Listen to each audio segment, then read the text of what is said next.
Hi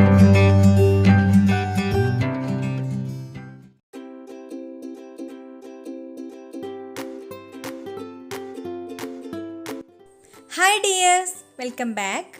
ഇന്നത്തെ നമ്മുടെ video നല്ലൊരു ലൈം ജ്യൂസിൻ്റെ റെസിപ്പിയാണ്. നമ്മൾ പുറത്തൊക്കെ പോകുമ്പോൾ കൂൾബാറിൽ നിന്നൊക്കെ ലൈം ജ്യൂസൊക്കെ കുടിക്കുകയാണെങ്കിൽ ഇതുപോലെ നല്ല വൈറ്റ് കളറിൽ കുറച്ച് കട്ടിയുള്ള ഒരു ലൈം ജ്യൂസാണ് നമുക്ക് കിട്ടുക. അപ്പോൾ അതുപോലെ തന്നെ നമുക്ക് വീട്ടിൽ ഈസി ആയിട്ട് നല്ല വൈറ്റ് കളറിൽ കട്ടിയുള്ള ലൈം ജ്യൂസ് കൂൾബാറിൽ നിന്നൊക്കെ കിട്ടുന്ന അതേ ടേസ്റ്റിൽ നമുക്ക് തയ്യാറാക്കിയെടുക്കാം. അപ്പോൾ നമുക്ക് എങ്ങനെയാണ് ഇത് തയ്യാറാക്കാമെന്നൊന്ന് കണ്ടു നോക്കാം. അപ്പോൾ ആദ്യം ഞാനിവിടെ മിക്സിയുടെ ഒരു ചെറിയ ജാർ എടുത്തിട്ടുണ്ട്. അതിലേക്ക് ആവശ്യത്തിന് പഞ്ചസാര ചേർത്ത് കൊടുക്കാം. അപ്പോൾ നമ്മൾ എത്ര ഗ്ലാസ് ആണോ തയ്യാറാക്കുന്നത് അതിനനുസരിച്ചുള്ള പഞ്ചസാര ചേർത്ത് കൊടുത്താൽ മതി. പിന്നെ ഇതിലേക്ക് ഒരു 2 ഏലക്കായും കൂടെ ഇട്ട് കൊടുക്കുന്നുണ്ട്.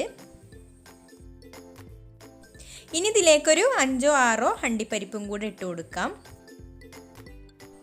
എന്നിട്ട് ജാർ അടച്ച് വെച്ചിട്ട് ഇത് നന്നായിട്ടൊന്ന് പൊടിച്ചെടുക്കണം. അപ്പോൾ ഞാനിതിവിടെ ഇതുപോലെ നന്നായിട്ട് പൊടിച്ചെടുത്തിട്ടുണ്ട്. ഇനി നമുക്ക് ഇതുപോലൊരു ജ്യൂസിങ് ജാർ എടുത്തിട്ട് പൊടിച്ചെടുത്തത് ഇതിലേക്ക് ഇട്ട് കൊടുക്കാം.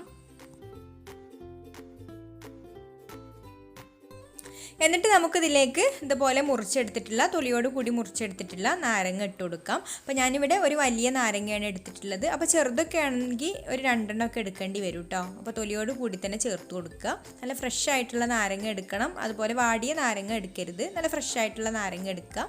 എന്നിട്ട് ഇതിലേക്ക് ആവശ്യത്തിന് നല്ല തണുത്ത വെള്ളം ഒഴിച്ചു കൊടുക്കുക. ഇനി അടച്ച് വെച്ചിട്ട് നമുക്കിത് നന്നായിട്ടൊന്ന് ബ്ലെൻഡ് ചെയ്തെടുക്കണം.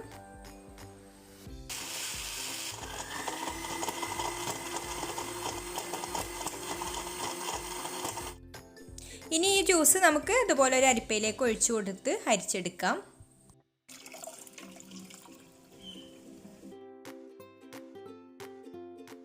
അപ്പോൾ നമ്മുടെ ലൈം ജ്യൂസ് ഇവിടെ റെഡി ആയിട്ടുണ്ട്. ഇനി ഇത് നമുക്ക് സെർവിങ് ഗ്ലാസ്സിലേക്ക് ഒഴിച്ചു കൊടുക്കാം.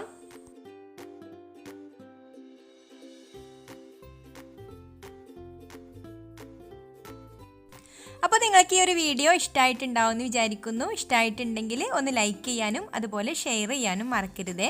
പിന്നെ എൻ്റെ ചാനൽ സബ്സ്ക്രൈബ് ചെയ്തിട്ടില്ലാത്തവരാണെങ്കിൽ ഒന്ന് സബ്സ്ക്രൈബും കൂടെ ചെയ്ത് സപ്പോർട്ട് ചെയ്യണേ. അപ്പോൾ ഇനി മറ്റൊരു നല്ല റെസിപ്പിയുമായിട്ട് അടുത്ത വീഡിയോയിൽ കാണാം. താങ്ക്